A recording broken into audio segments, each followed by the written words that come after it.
இந்த மாதத்திற்கு உண்டான வாக்குத்தத்தம் என்ன? வாசிக்கலாமா?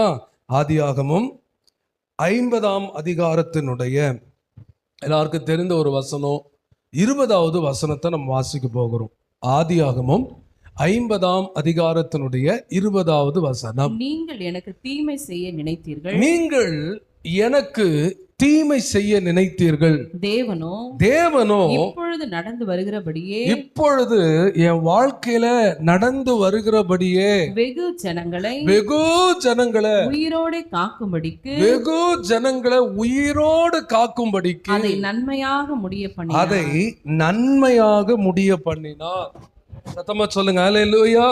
இந்த அக்டோபர் மாதம் தேவன் உங்க வாழ்க்கையில, என் வாழ்க்கையில என்ன செய்ய போறாருன்னா, அந்த தீமைய, எந்த தீமைய சொல்லுங்க, இந்த 9 மாசம் நீங்க அனுபவிச்சீங்கல்ல, சொல்லுங்க அல்லேலூயா.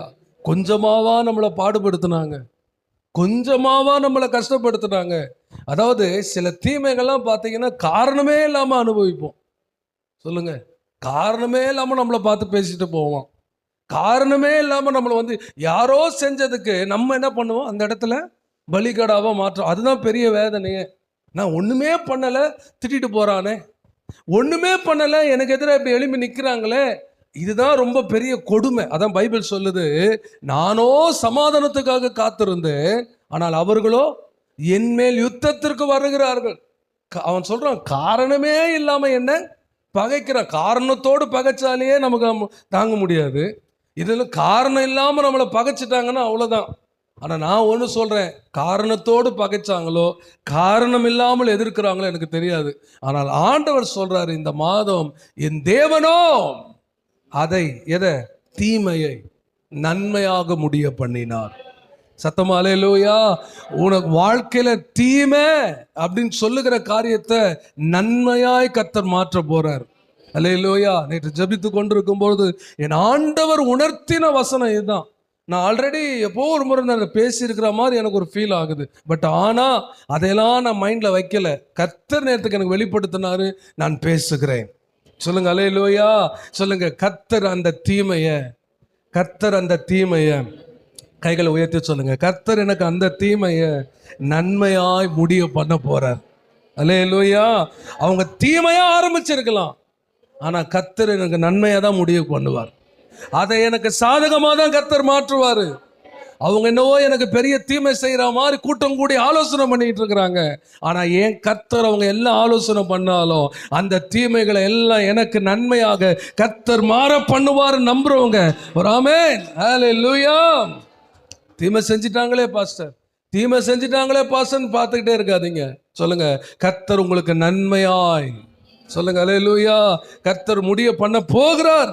நீங்க ஆதியாகமம் 2ஆம் அதிகாரத்துல 9வது வசனத்துல வாசிச்சு பார்த்தீங்கன்னா, ஆதியாகமம் 2ஆம் அதிகாரம் 9வது வசனத்துல, தேவனாகிய கர்த்தர் பார்வைக்கு அழகும் புசிப்புக்கு நலவுமான சகலவித விருட்சங்களையும் தோட்டத்தின் நடுவிலே ஜீவ விருட்சத்தையும் நன்மை தீமை அறியத்தக்க விருட்சத்தையும் பூமியிலிருந்து முளைக்க பண்ணினார். இந்த இடத்துல பாத்தீங்கன்னா, அவரு தேவனாகிய கர்த்தர் பாத்தீங்கன்னா, இந்த இடத்துல வாசிக்கும் போது பாருங்க, பார்வைக்கு அழகும் புசிப்புக்கு நலமுமான சகலவித விருட்சங்கள். பார்க்கறதுக்கு நல்லா இருக்கு, சாப்பிட்றதுக்கும். நான் கேட்குறேன், ஒரு கேள்வி கேட்குறேன், பார்க்கறதுக்கும் நல்லா இருக்கணும், சாப்பிட்றதுக்கும் நல்லா இருக்கணும். அப்படிப்பட்ட சில பழங்களை சொல்லுங்க பார்க்கலாம். மாம்பழம், ஆப்பிள், பழம், ஒழுங்க கரதா ஏதாவது ஒன்று சொல்லக்கூடாது. பார்க்கறதுக்கும் நல்லா இருக்கணும், சாப்பிட்றதுக்கும் நல்லா இருக்கணும். கிரேப்பு, ஆரஞ்சு, கொய்யாப்பழமா, சரி சொல்லிட்டீங்க. இப்போ அதுதான் இந்த வசனத்தை வாசிக்கும் போது சில பழங்கள் பார்வைக்கும் நல்லா இருக்கு, சாப்பிட்றதுக்கும் நல்லா இருக்கு. இப்போ 2வது கேட்குறேன், பார்வைக்கு நல்லா இல்லை ஆனால் சாப்பிட்றதுக்கு நல்லா இருக்குது. இப்போ சொல்லுங்க அல்லேலூயா. பார்க்கறதுக்கு நல்லா இல்லை ஆனால் புசிப்பதற்கு நல்லா இருக்கு. என்னது? பலாப்பழம், அப்புறம் அன்னாச்சி பழம். அல்லேலூயா. அதை வெட்டி சாப்பிட்றதுக்குள்ள முடிஞ்சிடும் கதை. அல்லேலூயா. ஆமா. அப்ப பாருங்க, அது வச்சிருக்கிறாரு. சிலது பார்க்கறதுக்கு நல்லா இருக்கும் ஆனா சாப்பிட்றதுக்கு நல்லா இருக்காது. சொல்லுங்க, பார்க்கறதுக்கு சாப்பிடலாம் போல இருக்கும், பார்க்கறது அவ்வளோ அழகா இருக்கும், ஆனா அது சாப்பிட்டா விஷம். அல்லேலூயா. இதுல இருந்து கர்த்தர் எனக்கு என்ன கற்றுக் கொடுத்தாருன்னா, மனிதர்கள்ல இந்த 3 விதமான கேட்டகரி இருக்கும். ஒண்ணு வந்து பார்க்கறதுக்கும் நல்லா இருப்பாங்க, பழகுறதுக்கும் நல்லா இருப்பாங்க. அல்லேலூயா. அவங்களோட வெளி தோற்றம் என்னவோ அதுதான் உள் தோற்றம். ஆனா சிலர் பார்க்கறதுக்கு அழகா இருப்பாங்க, ஆனா உள்ள சொல்லுங்க. ஆ பார்க்கறதுக்கு நல்லா டீசெண்டா இருப்பாங்க, பார்க்கறதுக்கு சூப்பரா இருப்பாங்க. நீங்க அப்படித்தானே பார்க்கறாங்க? அப்படித்தானே எதில் போய் அதிகமாக விழுறாங்கன்னா பார்க்கறதுக்கு நல்லா இருக்கிறாங்க. ஆனா பழகுனதுக்கு அப்புறம் தான் தெரியுது ரொம்ப மோசம் அப்படின்னு சொல்லிட்டு. சில பேர் பார்க்கறதுக்கு அசிங்கமா இருப்பாங்க, டெரரா இருப்பாங்க, பார்க்கறதுக்கே ஒரு மாதிரி இருப்பாங்க, ஆனா பழகுனா ரொம்ப இனிமையா இருப்பாங்க. சொல்லுங்க சொல்லுங்க. ஆமா, நான் அதான் சொல்லுவேன் அடிக்கடி.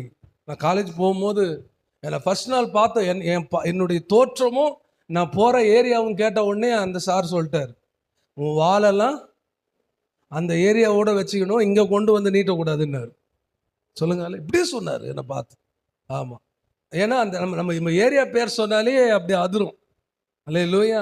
அதனால டீசெண்டான ஏரியா பேர் சொல்லிடுறது. ஆமே, புரிஞ்சுக்குங்க. அப்போ இந்த இடத்துல நம்ம வாழ்க்கையில் அப்படிதான் நிறைய நேரத்தில் நல்லா இருக்கேன், பார்க்கறது நல்லா இருக்கேன். லோத் என்ன பண்ணா, அந்த இடம் எப்படி இருந்துச்சு? ஏதேன் தோட்டமா இருந்துச்சு, கர்த்தரின் தோட்டத்தை போல இருந்துச்சு. ஆனா அதுதான் என்ன ஆச்சு? ஆமா, அழிவுக்கு போச்சு, சோதோம் குமாரா மாதிரி ஆகி போச்சு. இன்னைக்கு நம்ம வாழ்க்கையில் அதான் சொல்றேன், உன் நினைவுகள், உன் வழிகள் கவனமா இருக்கணும். பார்வைக்கு நல்லா இருந்தா மட்டும் போதும், அதை வச்சு வாழ்க்கை நடத்திட முடியாது. சொல்லுங்க, பார்வைக்கும் நல்லா இருக்கணும், சொல்லுங்க, பழகுறதுக்கும் நல்லா இருக்கணும். சொல்லுங்க, சரியான தீர்மானங்களை எடுங்க. பார்த்த உடனே அப்படியே பல இருக்குன்ட்டு. எப்பவுமே ஒரு பொருளை வாங்கும் போது ஒரிஜினலை விட டூப்ளிகேட் எப்படி இருக்கும் தெரியுமா? நீங்க நகை போடுறாங்கல்ல, சில பேர் தங்கம் போடுறாங்க, சில பேர் கவரிங் போடுறாங்க, ஆனா பார்க்கறதுக்கு ரெண்டுமே எப்படி தான் இருக்கும்? ஒரே மாதிரி. ஆனா கவரிங் ஒரிஜினல் விட நல்லா இருக்கிற மாதிரி இருக்கும். கவனிச்சிருக்கீங்களா? ஆனா எவ்வளவு நாளுக்கு? அவ்வளவுதான். ஆனா ஒரிஜினல் டல்லா இருந்தாலும் அது கடைசி வரைக்கும் அப்படிதான் இருக்கும், அப்படியே தான் இருக்கும், மாறவே மாறாது. அப்ப இந்த இடத்துல எனக்கு கர்த்தர் சில விஷயங்களை கற்றுக் கொடுக்கிறார். என் பிள்ளைங்க என்ன நினைக்கிறாங்க தெரியுமா? பார்வைக்கு நல்லா இருக்கு, போதும், அது போதும். ஆமே, ஃபாதர் அழகா பாடுவார், அழகெல்லாம் எழில் ஏமாற்றம்ன்றாரு. இன்னைக்கு செல்போனுக்கு ஒன்றும் இல்லை, சும்மா ஒரு பேக் கவர் எடுத்து சூப்பராக இருக்குன்னு வாங்கி போடுறோம். ஒரு மாதம் யூஸ் பண்ண உடனே என்ன ஆயிடுது? பேசுங்க, ஸ்கிராச்சஸ் ஆயிடுது, அசிங்கமாக ஆயிடுது. இல்லை, சில நேரத்தில் பார்த்தீங்கன்னா அந்த மேலே இருக்கிற டெம்பர் கிளாஸ் பார்த்தீங்கன்னா ரொம்ப ஸ்கிராச்சாக இருக்கு, உடஞ்சிருக்குன்னு தான் சொல்ல மாற்றுறோம். ஆனால் அது கொஞ்ச நாளில் என்ன ஆயிடுது? திரும்பவும் கீழே போட்டு வாங்கி 2 நாளில் கீழே போட்டுருவோம். என்ன ஆகும் அங்கங்கே? ஆனால் என்ன பண்ணுறோம், 2 நாள் ஆச்சு தான் எடுத்து கழட்டி போட்டுடுறோமா, அப்படியே யூஸ் பண்ணிட்டு கிடக்குறோம். அப்போ இந்த இடத்துல கர்த்தரனுக்கு கற்றுக் கொடுக்குறாரு, சும்மா உன் பார்வையை வச்சு யாரையும் மதிப்பிடாத, உன் பார்வையை வச்சு எதுவும் சூஸ் பண்ணாத. அல்லேலூயா. கர்த்தர் கையில ஒப்பு கொடு. சரி, அது போகட்டும். அப்ப இந்த இடத்துல நான் என்ன பார்க்கிறேன்னா, அந்த தோட்டத்திற்கு நடுவுல கர்த்தர் என்ன வச்சிருக்கிறாருன்னா, ஜீவ விருட்சத்தையும் வச்சிருக்கிறாரு, நன்மை தீமை. அந்த கனியை சாப்பிட்டா நல்லது எது கெட்டதுன்னு தெரியுமா? அல்லேலூயா. அப்படி ஒரு செடியே அந்த தோட்டத்துக்குள்ள ஆண்டவர் வச்சிருக்கிறார். யோசிச்சு பாருங்க. அப்ப நான் என்ன வாசிக்கிறேன்னா, சரித்திரம் என்ன சொல்லுதுன்னா, அந்த தோட்டத்துல இருக்கிற அந்த நன்மை தீமை அறியத்தக்க கனியில இல்ல நன்மை தீமை அறியுது. அதை நீ சாப்பிட்டா நீ சாப்பிடலன்னா உயிரோட இருப்ப. அப்போ உன்னுடைய கீழ்ப்படிதல்லையும் கீழ்ப்படியாமையிலும் தான் எது நன்மை எது தீமைன்றது இருக்கு. சத்தமா சொல்லுங்க அல்லேலூயா. ஆமே, நம்ம செய்யற செயல் இருக்குது பாருங்க, நல்லது செய்யறோமா தீமை செய்யறோமா, அதுல தான் நம்ம வாழ்க்கையில நன்மையும் தீமையும் வருகிறது. அல்லேலூயா. சில விஷயங்களை ஆண்டவர் தொடக்கூடாதுன்னா தொடக்கூடாது, சில விஷயங்களை செய்யக்கூடாதுன்னா செய்யக்கூடாது. அதை ஏன் செய்யக்கூடாது, ஏன் தொடக்கூடாது, நம்ம மீறி செய்யும் போதுதான், கீழ்ப்படியாமையில தான் பெரிய தீமைகளை நம்முடைய வாழ்க்கையில வருகிறது. சொல்லுங்க அல்லேலூயா. அப்ப நல்லா புரிஞ்சுக்குங்க. சிங்கம், புலி, கரடி இதெல்லாம் பார்க்கறதுக்கு நல்லா தானே இருக்கு. சிங்கம் எப்படி இருக்கு? காட்டுக்கு கம்பீரமா இருக்கு. நல்லா இருக்குன்னு சொல்லி வீட்டில் கொண்டு வந்து வளர்க்க முடியுமா? பேசுங்கம்மா. அதுக்கு தான் அதுக்கு பேரே வச்சிருக்கிறாங்க. அது என்ன மிருகம்? காட்டு மிருகம், வைல்ட் அனிமல். அது எங்க தான் இருக்கணும்? எங்க தான் இருக்கணும்? காட்டில் இருக்கிற மிருகம் காட்டில் தான் இருக்கணும். சிலது டொமஸ்டிக் அனிமல், வீட்டுல வளர்க்கக்கூடியது, அது வீட்டுல இருக்கணும். அப்ப பார்வை நல்லா இருக்குன்றதுக்காக கொண்டு வந்த வீட்டுல வச்சு சிங்கத்தை என்ன பண்ண முடியாது? நான் வளர்க்கலாம், ஆனா பக்கத்து வீட்டுக்காரன் விட மாட்டான். என்ன பண்ணுவான் சொல்லுங்க? என்ன பண்ணுவான்? பாம்பு நல்லா இருக்கு, எனக்கு பாம்பு பிடிச்சிருக்குன்னு சொல்லி பாம்பு வீட்டுல வளர்க்க முடியுமா? வளர்க்க முடியுமா? சொல்லுங்க அல்லேலூயா. அப்ப நல்லா புரிஞ்சுக்குங்க, நல்லா புரிஞ்சுக்க. நம்ம வாழ்க்கையில ஆண்டவரே எதுக்கு நன்மை தீமை அறியத்தக்க கனியை கொண்டு வந்து அங்க வச்சிருக்காரு உங்க தோட்டத்துக்குள்ள. அல்லேலூயா. அப்ப ஏதேன் தோட்டம் என்பது நன்மையும் இருக்கும் தீமையும் இருக்கும். ஆனா நீங்க எதை எடுக்கணுமோ அதை எடுக்கணும், எதை எடுக்க கூடாதோ அதை எடுக்கக்கூடாது. நல்லதை எடுத்தா உனக்கு நல்லது நடக்கும். நீ வீறி போய் தீமையில கையை வச்சா உனக்கு தீமை தான் நடக்கும். ஒரு மனுஷன் வாழ்க்கையில நன்மையும் தீமையும் நடப்பது என்பது அவன் சூஸ் பண்றதுல தான் இருக்கு. பேசுங்க. நம்ம செலக்ட் பண்றதெல்லாம் இருக்கு. ஒயின் ஷாப் இருக்குதுங்க, இருக்குன்றக்கா எல்லாருமே குடிச்சுட்டா போயிட்டு இருக்கிறோம். பேசுங்க. பேசலன்னா தூக்கம் தான் வரும். கொஞ்சம் பேசுங்க. அல்லேலூயா. கொஞ்சம் விழிச்சிருந்து கேளுங்க. கடையில சிகரெட் வைக்கிறான்னு சொல்லுங்க, நம்ம சிகரெட் வாங்கி பிடிக்க முடியுமா? முடியாது. தீமை இருக்கதான் செய்யும். தீமையே இல்லாத ஒரு உலகத்தை நீங்க பார்க்க முடியாது. இனி வர காலங்கள்ல நம்ம இதுவரைக்கும் கேள்விப்படாத தீமைகள்லாம் நடக்கும். ஒரு காலத்துல நம்ம பார்க்க முடியாதெல்லாம் இன்னைக்கு பார்க்கிறோம். சொல்லுங்க அல்லேலூயா. அந்த மாதிரி தீமை, இனி தீமையை இந்த உலகத்துல இருந்து என்ன பண்ண முடியாது? அகற்ற முடியாது. ஆனா தீமையில் இருந்து நம்ம தப்பித்து கொள்ள நம்ம வழி தேடலாம். அல்லேலூயா. சொல்லுங்க அல்லேலூயா. நீங்க யோவான் 10ஆம் அதிகாரத்துல 10வது வசனத்தை வாசிச்சு பாருங்க. யோவான் 10ஆம் அதிகாரம் 10வது வசனம். சீக்கிரம். திருடன் திருடவும் கொல்லவும் அழிக்கவும் வருகிறான். திருடன் எதுக்கு வரான்? திருடவும் கொல்லவும் அழிக்கவும் வருகிறான் அன்றி வேற ஒண்ணுத்துக்கும் வரமாட்டான். சொல்லுங்க ஆமென். நானோ அவைகளுக்கு ஜீவன் உண்டாயிருக்கவும் அது பரிபூர்ணமும் வந்தேன். அப்ப நல்லா புரிஞ்சுக்குங்க. இந்த உலகத்துல தீயவர்கள் என்கிற ஒரு கூட்டம் இருக்குது. அவங்க என்ன செஞ்சிட்டு இருக்கிறாங்க? என்ன செஞ்சிட்டு இருக்கிறாங்க? சொல்லுங்க. தீயவர்கள் தீமை தான் செய்வாங்க. தீயவர்கள் கெட்ட வார்த்தை தான் பேசுவாங்க. தீயவர்கள் பட்டய குத்துக்கள் மாதிரி தான் பேசுவாங்க. தீயவர்கள் மனசு நோக்கடிச்சிட்டு தான் இருப்பாங்க. அவங்க வேலையை அவங்க செய்யட்டும். சொல்லுங்க. அதே நேரத்தில் நான் அவைகளுக்கு ஜீவன் உண்டாயிருக்கவும் அது பரிபூர்ணப்படும். அப்ப இன்னொரு பக்கம் இந்த உலகத்துல நல்லவர்களை ஆண்டவர் வச்சிருக்கிறார். அவர்கள் நல்லது செய்யறாங்க. சொல்லுங்களேன். என்னன்னா உங்க வாழ்க்கையில நீங்க பார்த்த நபர் எல்லாமே தீயவர்களா இருக்கிறதுனால நீங்க என்ன முடிவு பண்ணிட்டீங்கன்னா, இந்த உலகத்துல நல்லவர்கள் யாருமே கிடையாதுப்பா. இப்ப என்ன ஆகி போச்சுன்னா, நல்லவங்களை கூட நம்ம நம்ப முடியாத ஒரு இடத்துக்கு வந்துட்டோம்.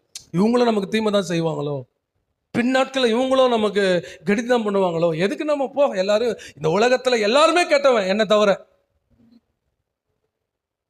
சொல்லுங்க. இன்னைக்கு அந்த நிலைமை. ஆனா சொல்ல போனா நீயே ரொம்ப கெட்டவங்க தான். விளங்குதா உங்களுக்கு? நம்ம நினைச்சிடறோம் இந்த உலகத்துல எல்லாருமே கெட்டவங்க என்ன தவிர. ஆனா இருக்கிற முதல் கெட்டவனே நான் தான். அது தெரியாது நமக்கு. சொல்லுங்க அல்லேலூயா. நல்லா புரிஞ்சுக்குங்க. அதான் சொல்றேன், இந்த உலகத்துல தீயவர்கள் இருக்கதான் செய்வாங்க, கெட்டவர்கள் இருக்கதான் செய்வாங்க. தீயவர்கள் தீமையை தான் செய்வாங்க. அதான் சொல்றேன், ஒருவனுடைய செயலை வச்சு அவங்க எப்படின்றதை நம்ம கண்டுபிடிச்சிடலாம். சும்மா அந்த நபர்கிட்ட போய் அவங்க பண்ணல, இது பண்ணல, அது பண்ணலன்னா, அதான் சொல்றேன், ஒரு நபர் யார் என்பதை அவர்கள் செய்கிற கிரியைகள் தான் வெளிப்படுத்தும். சொல்லுங்களேன். எதை வச்சு ஒருத்தனை கோபக்காரன்றோம்? எல்லாருக்கும் கோபம் வரும். ஆனா ரொம்ப கோபம், அவனை பார்த்து கோபக்காரன்றோம். எதை வச்சு ஒருத்தன் குடிகாரன்றோம்? சொல்லு. எதை வச்சு ஒருத்தன் பொய்யன்றோம்? சொல்லுங்கம்மா. அப்ப நம்ம செய்கிற செயல் தான் நம்ம யாருன்றத வெளிப்படுத்துது. ஐயோ அவருங்க ரொம்ப அமைதிங்க, ரொம்ப சாந்தங்கன்னா எதை வச்சு சொல்றோம்? கோபமே பட மாட்டாரு. அப்ப நம்முடைய செயல்கள்னு ஒண்ணு இருக்கு பாத்தீங்களா, அதுதான் நம்ம யார் என்று வெளிப்படுத்துகிறது. அவ்வளவுதான். அந்த செயல்களை வெளிப்படுத்துறாங்களா புரிஞ்சுக்குங்க. ஓ இவங்க அவ்வளவுதான் போல, இவங்க அப்படிதான் போல அப்படின்னு நினைச்சிட்டு கடந்து போய்கிட்டே இருக்கணும். அல்லேலூயா. சொல்லுங்க அல்லேலூயா. ஆமா. பாம்பு, விஷப்பூச்சிகள், தேள்லாம் இருக்குது. இது என்னது? அது அது அது வந்து அதோட குணமே அவ்வளவுதான். அல்லேலூயா. இனி என்னதான் சொல்லுவாங்க, அதுக்கு பாம்பு என்ன பண்ண, வீட்டில் கொண்டு வந்து என்ன பண்ண முடியும்? பால் ஊட்டி வளர்க்க முடியாது. அதுக்குள்ள நீ என்னதான் வளர்த்தாலும், நீ என்னதான் வெஜிடேரியனா போட்டாலும், பாம்புக்குள்ள ஒரு விஷம் இருக்கத்தான் செய்யும். சத்தமா அல்லேலூயா. வீட்டுக்குள்ள பல்லி சுத்திக்கிட்டே தான் இருக்குது. நம்ம பல்லியை வளர்க்குறோமா என்ன? சொல்லுங்க.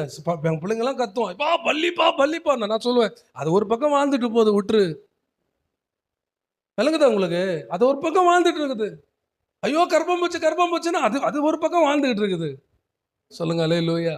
அது நமக்கு கெடுதி செய்யாத வரைக்கும் ஓகே, அவ்வளவுதான். அதான் ஆண்டவர் சொல்றாரு, சாவுக்கு ஏதுவான யாதொன்றை குடித்தாலும் அது உங்களை, எத்தனையோ பொருள் வீட்டில் உழுது எதில் உழுது யாருக்கு தெரியும்? பார்க்குற வரைக்கும் தெரியுது, பார்க்கலன்னா ஆனா கர்த்தர் தான் நம்மளை பாதுகாக்கிறார். அவ்வளவுதான் பிரதர், புரிஞ்சுக்குங்க. ஆக்சிடென்ட் ஆகுதுன்னு சொல்லிட்டு வண்டியை ஓட்டாம இருந்துருவோமா? இருக்க முடியுமா? சில பேர் இருக்கிறாங்க. ஆமா, நான் கேட்டிருக்கிறேன். வண்டி ஓட்ட தெரியாதவங்களாம் நான் போய் கேட்ட ஒரே கேள்வி என்ன தெரியுமா? நீங்க வண்டி ஓட்டினதே இல்லையான்னு கேட்டேன். அவங்க ஃபர்ஸ்ட் சொல்லுவாங்க, சின்ன வயசுல ஓட்டினேன், அப்புறம் போய் ஒரு இடத்துல இடிச்சிட்டேன், விழுந்துட்டேன், அடிபட்டுருச்சு, அதுல இருந்து என்ன பண்றதில்ல, வண்டியை ஓட்டுறதே இல்லைன்னுவாங்க. அப்புறம் பார்த்தீங்கன்னா அவங்க வாழ்க்கை என்ன பண்ணுவாங்க? உட்காந்துட்டு ஒவ்வொன்றுத்துக்கும் யாரையாவது எதிர்பார்த்துக்கிட்டு இருப்பாங்க. சொல்லுங்க அல்லேலூயா.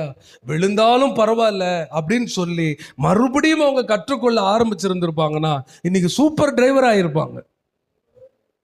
சொல்லுங்கம்மா. ஒரு அட்டம் எழுதி ஃபெயில் ஆன உடனே நம்ம பாஸே பண்ண முடியாதுன்னு முடிவு எடுத்துடுறாங்க. நிறைய பேர் அதான் சொல்றேன். அவங்க வாழ்க்கையில, அதாவது நல்லா புரிஞ்சுக்குங்க, தோல்வியை கூட உங்க வாழ்க்கையில சந்திக்க ஆயத்தமா இருக்கணும். வெற்றி ஒரு மனுஷனுக்குள்ள பெருமையை கொடுக்கும். புரியுதா உங்களுக்கு? ஒரு மனுஷன் தொடர்ந்து வெற்றி பெற்றுக்கிட்டே இருந்தானா நிச்சயமா வாழ்க்கையில ஒரு பெருமை ஒண்ணு வந்து நிற்கும். நீ இந்த உலகத்துல நம்ம எதிர்க்க யாரும் இல்ல. ஆனா தோல்வி என்பதுதான் ஒரு மனுஷனுடைய வாழ்க்கையில என்னை பொறுத்த வரைக்கும் வெற்றி கற்றுக் கொடுக்கிற பாடங்களை விட தோல்வி கற்றுக் கொடுக்கிற பாடங்கள் தான் அதிகம். சத்தமா அல்லேலூயா. தோல்வி கற்றுக் கொடுக்கிற பாடங்கள் அதிகம். ஆமா. அப்ப நம்ம வாழ்க்கை நல்ல, நம்ம கர்த்தர் இந்த மாசம் சொல்றாரு, நான் தீமையை எப்படி மாத்துவேன்? நன்மையாய் உனக்கு மாற்றி கொடுப்பேன். 2 சம்பவங்களை மாத்திரம் நான் உங்களுக்கு சொல்லி நான் கடந்து போக விரும்புகிறேன். ஆதியாகமம் 37ஆம் அதிகாரத்தை நீங்க திருப்புவீங்கன்னா 23ல இருந்து வாசி பாருங்க. ஆதியாகமம் 37ஆம் அதிகாரம் 23லிருந்து. யோசேப்பு தன் சகோதரரிடத்தில் சேர்ந்தபோது யோசேப்பு உடுத்திக் கொண்டிருந்த பலவர்ண அங்கியை அவர்கள் கலற்றி அவனை எடுத்து அந்த குழியிலே போட்டார்கள். அது தண்ணீர் இல்லாத வெறுங்குழியா இருந்தது. இதுல என்ன கொடுமைனா இந்த வார்த்தை தான், குழியிலே போட்டார்கள், பின்பு அவர்கள் போதனை செய்யும்படி உட்கார்ந்தார்கள். போதும், நல்ல பாருங்களேன். யோசேப்பு எதுக்கு சகோதரன்ட்ட வரான்? போதனை கொடுக்கறதுக்காக வரோம். அப்பா கொடுத்து விடுறாரு. நல்லா என்ன கவனிங்க. கிட்டத்தட்ட 10 சகோதரர்கள் அந்த இடத்துல ஆடு மேய்ச்சிட்டு இருக்கிறாங்க. ஒரு ஆளுக்கு சாப்பாடு எடுத்துட்டு போறதே பெரிய விஷயம். இவன் எத்தனை பேருக்கு எடுத்துட்டு போறான்? எத்தனை பேருக்கு? எவ்வளவு வெயிட் இருக்கும்? கொஞ்சம் கற்பனை பண்ணி பாருங்க. அதே மாதிரி கண்ணெற்ற தூரத்துல இல்லை. நீங்க இதுக்கு முன்னாடி வாசி பார்த்தீங்கன்னா தெரியும். எடுக்க எனக்கு நேரம் இல்லை. அங்கிருந்து ஒரு இடத்துல போய் பார்க்குறான். அங்க பார்க்கும்போது சகோதரர்கள் அங்க இல்லை, போயிட்டாங்க, அந்த இடத்துல இல்லை. இப்ப நான் மட்டும் யோசேப்பா இருந்தா என்ன பண்ணிருப்பேன் தெரியுமா? நான் போனேன், அவங்க இல்லை, அதனால நான் எடுத்துட்டு வந்துட்டேன். உண்மையே சொல்றேன், நான் தான் பண்ணியிருப்பேன். எனக்குன்னா தலையெழுத்தா அவனுங்களை தேடி கொண்டு போய் கொடுக்கணும்ட்டு. சத்தமா சொல்லுங்க. எனக்குன்னா அவ்வளோ இதுவானு.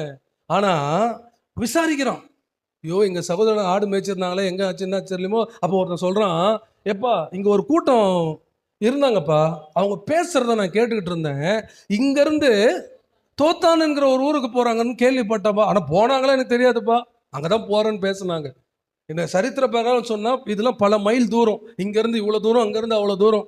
அப்போ என்ன செய்யறான் தெரியுமா? அந்த சம்பவத்தை கன்ஃபார்மா கூட உனக்கு தெரியல, ஆனாலும் தகப்பன் தனக்கு சொன்னதை அல்லேலூயா செய்யணும். 2வது, தன் சகோதரர்கள் போய் எவ்வளோ நாள் ஆச்சு, அவங்க நல்ல சாப்பாடு சாப்பிட்டுருக்க மாட்டாங்க, அவங்களுக்கு போய் என்ன கொடுக்கணும்? நல்ல சாப்பாடை கொடுக்கணும். ஒரு ஆசையா, எதிர்பார்ப்பா. 10 பேருக்கு வெயிட்டை தூக்கி தலையில வச்சுக்கிட்டு ஒரு சின்ன பையன் 17 வயசு தான் சுமந்துக்கிட்டு வந்து நிற்கிறாங்க. நின்ன உடனே இவனுங்க என்ன பண்றானுங்க தெரியுமா? யோசேப்பை எடுத்து அந்த ட்ரெஸ் எல்லாம் கலட்டிட்டு அந்த குழியில போட்டுட்டு அவன் பக்கத்திலே உட்காந்து என்ன அவன் கொண்டு வந்த சாப்பாடை சாப்பிட்றானுங்க. சொல்லுங்க. ஆமென். நம்ம வேணாமா, ஆனா நம்முடையதெல்லாம் அவங்களுக்கு வேணுமா? எப்படிங்க? நம்ம வேணாம். நீங்க நம்ம வாழ்க்கையில தானே பெரிய பிரச்சனையே. நான் வேணாம், ஆனா நான் என்னுடைய காரியங்கள்லாம் வேணும் எனக்கு. ஆமா, என்னுடைய பிரயாசம். அதான் மனுஷன் உட்காந்து ஒருத்தன் குழியில கத்திக்கிட்டு கிடக்குறான். அது பைபிள் போட்டிருக்கு, தண்ணீர் உள்ள குழி இல்லை, தண்ணீர் இல்லாத பாலஸ்தீன தேசத்துல இந்த மாதிரி நிறைய குழிகள் இருக்குமா. இந்த குழிகள் எப்படி இருக்குன்னு சொன்னா, அது உள்ள போட்டுட்டா யாருமே தானா ஏறி வர முடியாது. யாராவது கை கொடுத்து தூக்கினாதான் ஏறி வர முடியும். கை அனுப்பு. மூணாவது, அந்த கைதிகளை கொண்டு வந்து என்ன பண்ணிடுவாங்களாம், இந்த மாதிரி குழியில போட்டு மூடிடுவாங்களாம். அதான் பனிஷ்மெண்ட். அவன் உள்ளே சாப்பாடு இல்லாம தண்ணீர் இல்லாம அப்படியே சாகணும்.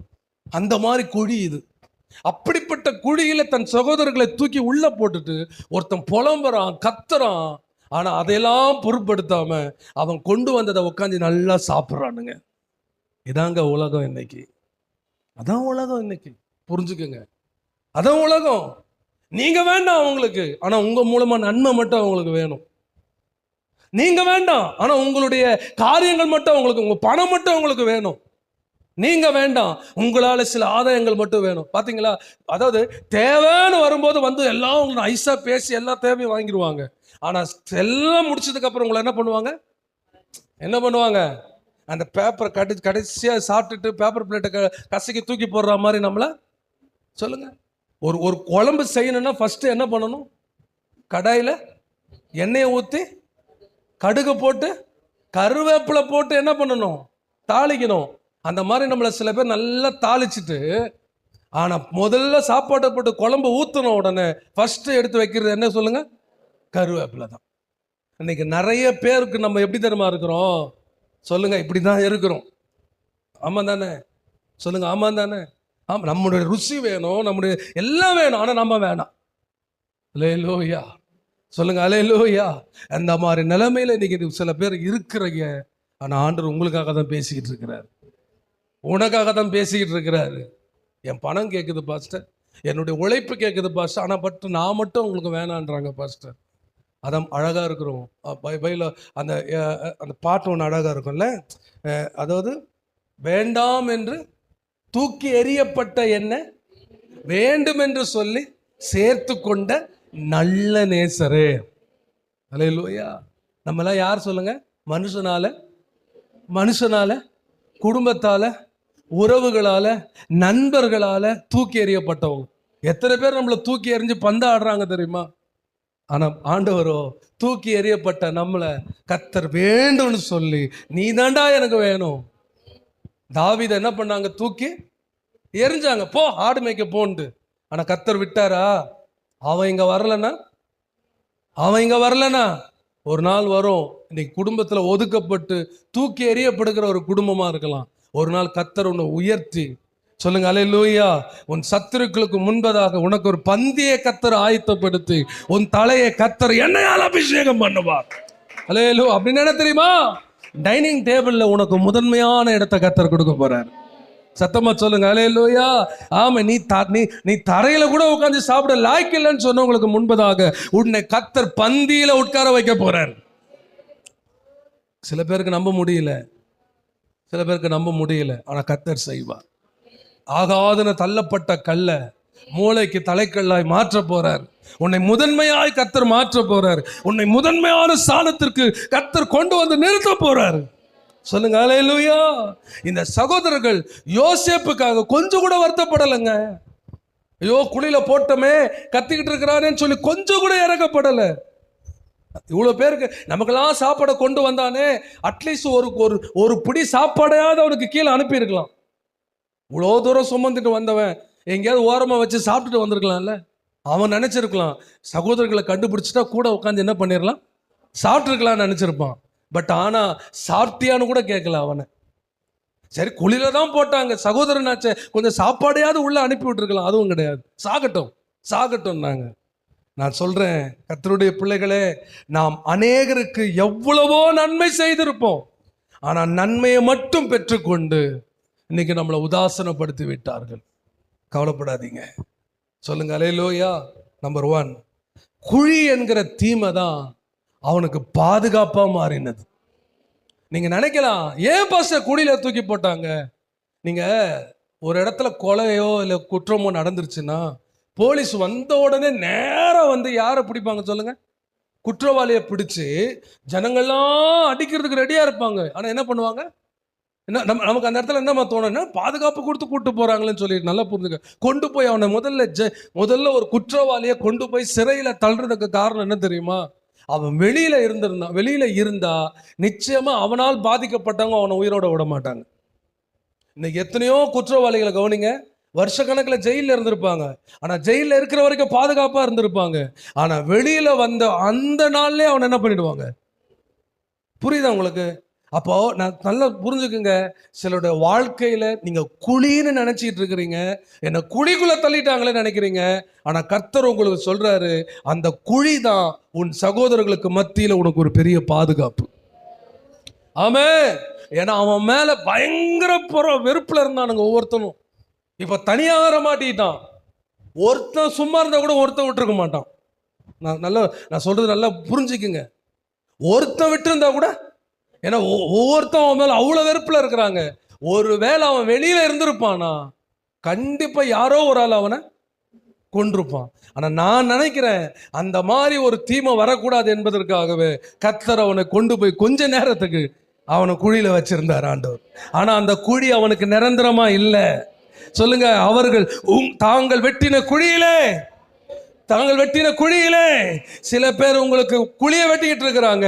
ஆனா நான் தீர்க்க தரிசனமா சொல்றேன், அந்த குழியில நீ விழ போறதில்லை, அவர்கள் தான் விழப்போகிறார்கள். எத்தனை பேர் நம்புறீங்க? சொல்லுங்க, எத்தனை பேர் நம்புறீங்க?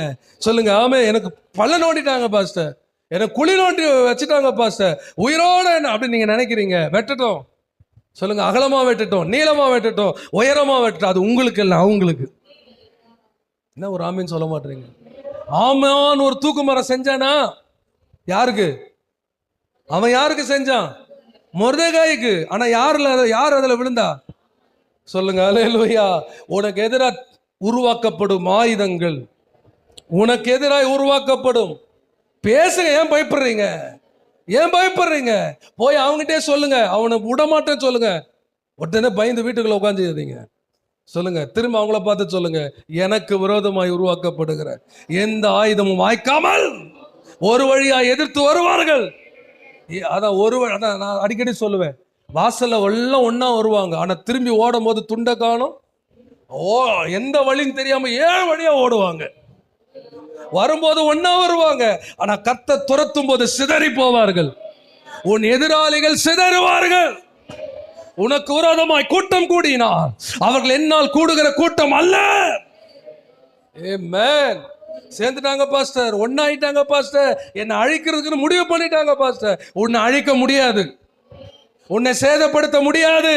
ஏன்னா நீ கர்த்தருடைய கரத்தில் இருக்கிறாய். சொல்லுங்க அல்லேலூயா. யூத ராஜ சிங்கத்துடைய பிள்ளைங்க நம்ம. ஒரு காட்டுக்கு ஒரு ராஜா தான். சொல்லுங்க அல்லேலூயா. உன்னை ஒரு சிங்கிள் நபரா இருந்தாலும் உன்னை ராஜாவா கர்த்தர் வச்சிருக்கிறார். இன்னைக்கு உலகத்துல நல்லது செய்யறதுக்கு கூட்டம் கூடுதோ இல்லையோ, ஒருத்தனை கெடுக்கிறதுக்கு அடிக்கிறதுக்கு தான் கூட்டமா கூடுறாங்க. ஆனா அவைகள் ஒன்றும் உன்னை சேதப்படுத்தாது. ஓ ஜீசஸ், உன்னை ஒன்று சேதப்படுத்தாது. நான் குழியில இருக்கிற மாதிரி எனக்கு ஃபீல் ஆகுது பாஸ்டர், எனக்கு கீழே தள்ளி மேல நிக்கிற மாதிரி ஃபீல் ஆகுது பாஸ்டர். பட் ஆனா நான் சொல்றேன், நீ பாதுகாப்புல இருக்கிற, நீ குழிக்குள்ள இருக்கிற நினைக்காத, நீ பாதுகாப்புல இருக்கிற. நீ உன்னதான் நான் பாதாளத்தில் படுக்கை போட்டாலும் அங்கேயும் கர்த்தர் எனக்காக இருக்கிறார். அல்லேலூயா. சொல்லுங்க, சத்துரு என்னை எங்க தள்ளினாலும் அங்கேயும் கர்த்தர் என் கூட இருக்கிறார். அவருடைய பிரசன்னம் என் கூட இருக்கிறது. அல்லேலூயா. சொல்லுங்க அல்லேலூயா. சொல்லுங்க, யோசேப்புடைய வாழ்க்கையில குழி என்கிற தீமை அவனுக்கு பாதுகாப்பு என்கிற நன்மையா மாறிடுச்சு. எத்தனை பேர் நம்புறீங்க? சொல்லுங்க ஹalleluya. ரெண்டாவது மாத்திரம் அது மாத்திரம் சொல்லி முடிக்க விரும்புறேன். அதே 37ஆம் அதிகாரம் 26 27 சீக்கிரம் வாசிங்க. அப்பொழுது யூதா ஆ. தன் சகோதரரை நோக்கி, நாம் நம்முடைய சகோதரனை கொன்று அவன் இரத்தத்தை மறைப்பதினால் லாபம் என்ன? அப்ப அவன் என்ன நினைச்சிட்டு இருக்கிறாங்கன்னா, இத முடிச்ச உடனே எதை சாப்பிட்றத முடிச்ச உடனே அவன் என்ன பண்ணிடணும், ஒண்ணு குழியில விட்டுட்டு வந்துடணும். ஏன்னா அன்னைக்கு கைதிகளை அந்த குழியில போட்டுட்டு போயிடுவாங்களாம்.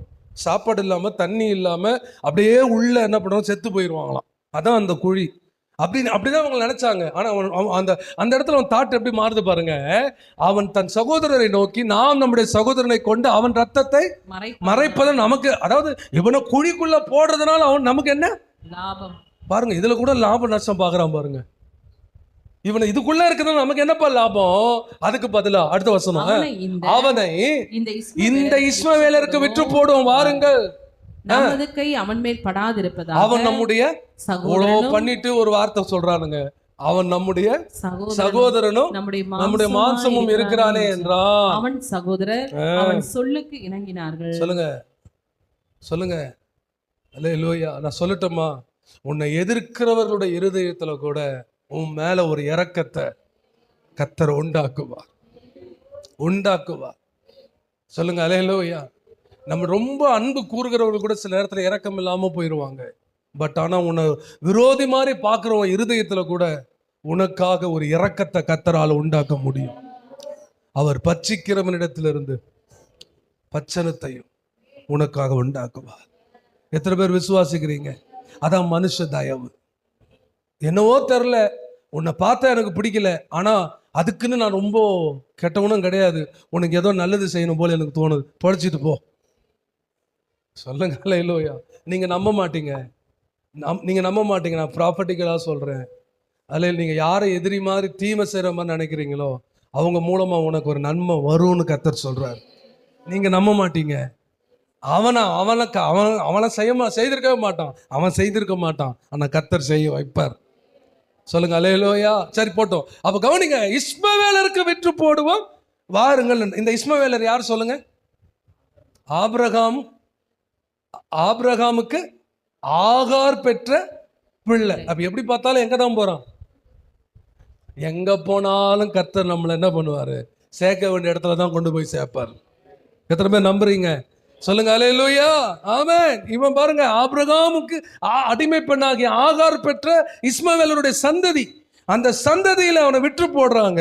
இப்போ 39ஆம் அதிகாரம் முதல் வசனத்துக்கு வாங்க.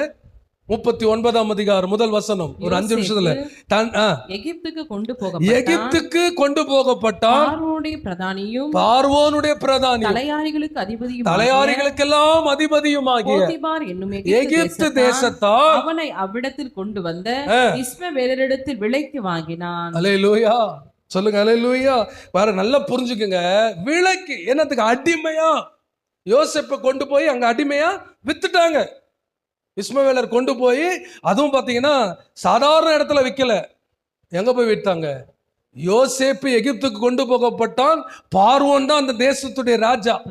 ஒருவேளை இந்த தமிழகத்துடைய சிஎம்னு வச்சுங்களேன், பார்வோன் அந்த சிஎம் வீட்டில் இருக்கிற முக்கியமான ஒரு நபர், அவர் வீட்டில் வேலைக்கு கொண்டு போய் விடப்படுறான். அல்லேலூயா. தேவ திட்டம் எப்படி நிறைவேறுது பாருங்க. சொல்லுங்க அல்லேலூயா. கர்த்தர் செய்ய நினைக்கிற காரியம் தடைபடாது. மனுஷர் மூலமாக எதை செய்ய திட்டமிடுகிறாரோ அதை நிச்சயமாய் கர்த்தர் செய்து முடிப்பார். என் வாழ்க்கையில நடக்கிற ஒவ்வொன்றுக்கும், என் வாழ்க்கையில தேவன் செய்கிற திட்டத்திற்கும் ஒரு சம்பந்தம் உண்டு. நான் நம்புறேன், யோசேப்பு இங்க வரலன்னா அரண்மனைக்கு போயிருக்கவே வாய்ப்பே கிடையாது. சத்தமா அல்லேலூயா. அப்ப யோசேப்பு நல்லா புரிஞ்சுக்குங்க. அந்த இடத்துல அவன் இருக்கிறான். தொடர்ந்து 3ஆம் வசனத்தை வாசிங்க. கர்த்தர் யோசேப்போடு கூட இருக்கிறார் என்றும் அவன் செய்த யாவையும் கர்த்தர் வாய்க்க பண்ணுகிறார் என்றும். கர்த்தர் யாரோடு இருக்கிறார்? இப்ப யோசேப்போடு கூட யாரும் இல்ல, சகோதரர்கள் இல்ல, தகப்பன் இல்ல. நல்லா புரிஞ்சுக்குங்க. யோசேப்பு கூட யாரும் இல்ல, சகோதரர், முக்கியமா தகப்பன் இல்ல, ஆனா ரெண்டாவது சகோதரர்கள் இல்ல. இப்ப யோசேப்போட யார் இருக்கிறா? அப்ப நம்ம கூட யார் இருக்கணும்? அவ்வளவுதான். இத புரிஞ்சுக்கிட்டா நீங்க நல்லா இருப்பீங்க. புரிய மாட்டேங்குதா பாஸ்டர்? புரியாது. பிரியர் சொல்லுங்க அல்லேலூயா. நான் சொல்றேன், உங்களோட தகப்பன் இல்லாம இருக்கலாம், உங்க கூட பிறந்த உறவுகள் இல்லாம இருக்கலாம், அதனால நீ அனாதை ஆயிட மாட்ட. சில பேர் உலகத்துல என்ன நினைக்கிறாங்கன்னா, இவங்க இல்லைனாலே நம்ம அனாதை நினைச்சிடுறாங்க. ஒரு உண்மையான கர்த்தருடைய பிள்ளைக்கு ஆண்டவர் இல்லைனா தான் நீ அனாதை. ஆனா ஆண்டவர் சொல்றாரு, நான் உன்னை உங்களை திக்கற்றவர்களாய், சொல்லுங்க திக்கற்றவர்களாய், நான் அனாதைகளுக்கும் விதவைகளுக்கும் தகப்பனா இருக்கிறேன்றார். என் தகப்பனும் என் தாயும் என்னை கைவிட்டாலும் என் கர்த்தர் என்னை சேர்த்துக் கொள்வார் என்றாரு. நான் உன்னை சிநேகிதன் என்றேன் சொல்றாரு. சொல்லுங்க, நீ உலகத்தின் உறவுக்காக அழுதுகிட்டு இருக்கிற, ஆனா பரலோகத்தின் உறவே உனக்காக காத்துக்கிட்டு இருக்குது. சத்தமா சொல்லுங்க அல்லேலூயா, சொல்லுங்க அல்லேலூயா, சொல்லுங்க. உலக பிரகாரமா உனக்கு தகப்பன் தாய் இல்லாம இருக்கலாம், ஆனா ஆண்டவர் உன் தகப்பனும் தாயுமா இருக்கிறார். சொல்லுங்க அல்லேலூயா. உலக பிரகாரம் உனக்கு சகோதரன் இல்லாம இருக்கலாம், ஆனா கர்த்தர் உனக்கு ஒரு மூத்த சகோதரனா இருக்கிறார். சொல்லுங்க. ஆனா நீங்க எதுக்காக இயங்குறோம் நம்ம? சொல்லுங்க. இந்த உலக உறவுகள் கூட நம்ம ஒரு நாள் விட்டு உதறிட்டு போயிடலாம், ஆனா பரலோக உறவு நம்மளை விட்டு உதராது. நீங்க தான் டிசைட் பண்ணும் எது எது உலக உறவுகள் வேணுமா, ஆண்டவரோடு. பிரதர், ஆண்டவரோட ஐக்கியமா இருக்கீங்கல்ல, சந்தோஷப்படுங்க பிரதர். இதை விட என்ன நமக்கு வேணும் சொல்லுங்க? இதை விட யாரும் நம்ம ஃபோன் பண்ண மாட்டாங்க, எங்க இருந்தோ ஒரு ஃபோன் வர மாட்டேங்குது, யாரும் நம்மகிட்ட பேச மாட்டாங்க, எல்லாம் நம்மளை உதாசனப்படுத்திட்டு போறாங்கன்னா போறவங்க போட்டங்க. சொல்லுங்க சொல்லுங்க. அவர் நம்ம கூட இருந்தா எல்லாம் ஒரு நாள் தேடி வரும். வந்தாங்களா? வந்தாங்களா? யோசேப்புடைய அப்பா வந்தாரா? வந்து பார்த்தாரா? சகோதரர்கள் வந்து பார்த்தாரா? அதுக்கு என்ன காரணம்? அந்த லெவலுக்கு அவன் உயர்ந்திருந்தான். அந்த அளவுக்கு உயர்ந்துட்டு பேசுங்க. சொல்லுங்கம்மா. அவங்க அதாவது விட்டு போன அப்பா அம்மா விட்டு போன சவன் நினைக்கணும், என் பையன் நல்லா இருக்கிறான்னு கேள்விப்பட்டேன், என் சகோதரன் நல்லா இருக்கிறான்னு கேள்விப்பட்டல. இப்பவா ஏமா, இருக்கிறது இருந்தாதான் வர்றது வரும். சும்மா ஒன்று நீ இன்னும் அப்படி பெரிய இது கிடையாது உங்ககிட்ட வர்றதுக்கு. சொல்லுங்க. எல்லாத்தையும் வச்சுக்கோ, சேர்த்துக்கோ, அப்படி நீ கூப்பிடவே தேவையில்ல. நன்மையும் கிருபையும் உங்ககிட்ட நன்மை இருந்தால் உங்களை தேடி வருவாங்க. சொல்லுங்க. அது வரைக்கும் என்ன பண்ணுங்க, எப்படியாவது நான் உயரணும், நான் மேன்மை அடையணும், நான் என் கூட கர்த்தரை வச்சுக்கிட்டு பெரிய ஆளை ஆய் காட்டணும். சொல்லுங்க அல்லேலூயா. சொல்லுங்க. இந்த உலகம் பணத்துக்கு தானே மரியாதை கொடுக்குது, அந்த பணத்தை கர்த்தர் எனக்கு கொடுப்பார். சொல்லுங்க அல்லேலூயா. அப்படி நினைக்கணும். ஆமென் சொல்லுங்க. ஆமென். 3ஆம் வசனம் சொல்லுது, யோசேப்பினிடத்தில் அவன் தயவு வைத்து அவரோடு இருக்கிறார் என்றும், அவன் செய்கிற யாவையும் கர்த்தர் வாய்க்க பண்ணுகிறார் என்றும் அவன் எஜமான் கண்டு யோசேப்பினிடத்தில் தயவு வைத்து, இப்ப யோசேப்பினிடத்தில் தயவு வைத்து அவனை தனக்கு ஊழியக்காரனும் தன் வீட்டுக்கு விசாரணைக்காரனுமாக்கி தனக்குண்டான யாவற்றையும் அவன் கையில் ஒப்புவித்தான். புரிஞ்சுக்கங்கம்மா. இஸ்மவேலருடைய கையில அடிமையாய் விற்கப்பட்டவன், போத்திபார் வீட்டுல அடிமையாய் கொண்டு வரப்பட்டவன், இப்போ போத்திபாரின் வீட்டுக்கே விசாரணைக்காரனா மாறிட்டான். சொல்லுங்க அல்லேலூயா. சிலர் பேர் நினைப்பாங்க, செஞ்சா பெரிய வேலை செய்யணும் பாஸ்டர், கட்டினா பெரிய வீட்டை கட்டணும் பாஸ்டர், கல்யாணம் பண்ணா வசதியான வீட்டில் கல்யாணம் பண்ணணும் பாஸ்டர், வாங்கினா பெரிய வாகனமா வாங்கணும் பாஸ்டர். அது வரைக்கும் நான் சும்மா தான் இருப்பேன் பாஸ்டர். ஆனா பைபிள் சொல்லுது, உன் கைக்கு அதை ஐயா 5000 ரூபாய்க்கு தான் சம்பளம் கிடைக்குதுன்னா ஒரு மாசம் செய், தப்பு கிடையாது. நீ 2 மாசம் சும்மா இருந்தனா அந்த 10,000 லாஸ் இல்ல. எனக்கு கிடைச்சா 20,000 சம்பளம் கிடைச்சா தான் நான் போவேன், அது வரைக்கும் நான் சும்மா தான் இருப்பேன். இல்ல சில பார்ப்பாங்க, வசதி பார்ப்பாங்க, கல்யாணம் வசதியா இருக்குதான் பார்ப்பாங்க, பெருசா இருக்கான்னு பார்ப்பாங்க. சொல்லுங்க. கட்டினா ஆனாலும் சின்ன வீடெல்லாம் கட்ட மாட்டேன் பாஸ்டர், கட்டினா பெருசா விசாலமா தான் கட்டுவோம் பாஸ்டர், போனா பெரிய ஜாபுக்கு தான் போவோம் பாஸ்டர், ஓட்டினா பெரிய வாகனத்தை தான் ஓட்டுவோம் பாஸ்டர். சொல்லுங்க அல்லேலூயா. அப்பதான் நமக்கு மரியாதை பாஸ்டர், அப்பதான் நான் போய் மதிப்பாங்க. இல்ல போறது என்னவோ அடிமை தான், ஆனா கர்த்தர் அங்கேயே அவனை அரசனா மாத்தினார். எடுத்த உடனே மேனேஜர் போஸ்டிங்க்கு ஆசைப்படக்கூடாது. சொல்லுங்க. ஃபர்ஸ்ட் கிடைக்கிற கிளர்க்கு வேலையை ஒழுங்கா பண்ணுங்க, கர்த்தர் படிப்படியா உங்களை எங்க கொண்டு வருவாரு. எப்பா நான் இன்னொரு கம்பெனி ஆரம்பிக்க போறேன், இன்னொரு பிரான்ச் ஆரம்பிக்க போறேன், இந்த பிரான்ச்சை நீ பார்த்துக்கோ, நான் அங்க போறேன்ட்டு உங்களை வச்சுட்டு போவாங்க. நான் சொல்றது புரிஞ்சுதுன்னா நீங்களாம் இப்படிலாம் சொல்ல மாட்டீங்க. கர்த்தர் கண்டிப்பா அதை செய்வார் உங்க நாட்கள்ல. சொல்லுங்க. ரெண்டாவது சொல்லி முடிச்சிடுறேன். அடிமை என்கிற தீமை மாறி இப்ப விசாரணைக்காரன் என்கிற நன்மையாய் அதை கர்த்தர் மாத்தினார். நான் சொல்றேன், எங்க நீங்க அடிமையா இருக்கிறீங்களோ அங்க கர்த்தர் உன்னை அரசனா மாத்த போறார். உங்களை ஆளுகை செய்கிறவனாய் கர்த்தர் மாத்த போறார். எத்தனை பேர் நம்புறீங்க? எத்தனை பேர் நம்புறீங்க? இந்த ஊழியத்தை நான் ஆரம்பிக்கும் போது என் ஊழியத்தின் துவக்கம் என்பது பணிவிடைக்காரன். அவ்வளவுதான். 7 வருஷம் பணிவிடை தான். பட் ஆனா இன்னைக்கு கர்த்தர் அவ்வளோ உயர்த்தி வச்சிருக்கிறார். உங்களுக்கு நான் சொல்றேன், எடுத்த உடனே ரொம்ப பெருசாலாம் எதிர்பார்க்காதீங்க. கீழே இருந்து ஏறி வரும்போது யார் 10 படி கேட்டா தாண்டி வந்தீங்க? சொல்லுங்க, தாண்டி வந்தீங்களா? ஒன்னா தான் ஏறி வந்தீங்க. கீழ்ப்படி இல்லாம மேல்படி. எடுத்த உடனே நம்ம ஃபர்ஸ்ட் ஃப்ளோர்ல தான் போய் நிற்பேன்னா என்ன முடியுமா? அது முடியுமா? விழுந்தா ஆபத்து. புரிஞ்சுக்குங்க, தயவு செஞ்சு புரிஞ்சுக்குங்க. கொஞ்சம் கொஞ்சமா கர்த்தர் கொடுக்குற சின்ன காரியமா இருந்தாலும் அதை உதாசீனப்படுத்தாதீங்க. அதுல ஒரு 10 ரூபா கிடைச்சாலும் பரவாயில்லன்னு சொல்லுங்க. அந்த 10 ரூபா இல்லாம நம்ம இருக்கிறத விட அந்த 10 ரூபா கிடைச்சா பரவாயில்ல. அல்லேலூயா. சொல்லுங்க, அல்லேலூயா. கர்த்தர் ரொம்ப நல்லவர். அப்ப இந்த மாசம் ஆண்டவர் தேவனோ அந்த தீமையை அதை எனக்கு நன்மையாய் முடிய பண்ணேன். கர்த்தர் கொடுத்த அந்த நல்ல வார்த்தைகளுக்காக கரங்களை உயர்த்தி நல்ல கர்த்தரை ஸ்தோத்திரம் பண்ணுங்க பார்க்கலாம். இன்னைக்கு கர்த்தர் உங்கள் ஒவ்வொருத்தரோடு கூட தீர்க்க தரிசனமாய் பேசி இருக்கிறார். தீர்க்க தரிசனமாய் கர்த்தர் பேசி இருக்கிறார். சொல்லுங்க ஆமென். தீமை, ஐயோ குழிக்குள்ள தள்ளிட்டாங்க பாஸ்டர், எனக்கு கீழே தள்ளிட்டாங்க பாஸ்டர் கவலைப்படுறீங்க. இல்லை, அது உனக்கு ஒரு பெரிய பாதுகாப்பாய் கர்த்தர் உனக்கு மாற்றி இருக்கிறார். மாற்றி இருக்கிறார். ஆமென். ரெண்டாவது சொல்றேன், உன்னை அடிமை மாதிரி அல்லேலூயா எங்கேயோ தூர தேசத்துக்கு வித்துட்டாங்க. அப்பா இல்லை, சகோதரர்கள் இல்லை. ஆனால் நான் ஒரு நல்ல செய்தியை படிக்கிறேன். கர்த்தர் அவனோடு இருந்தார். அவர் அப்பாவுக்கும் மேற்பட்டவர், சகோதரனுக்கும் மேற்பட்டவர்.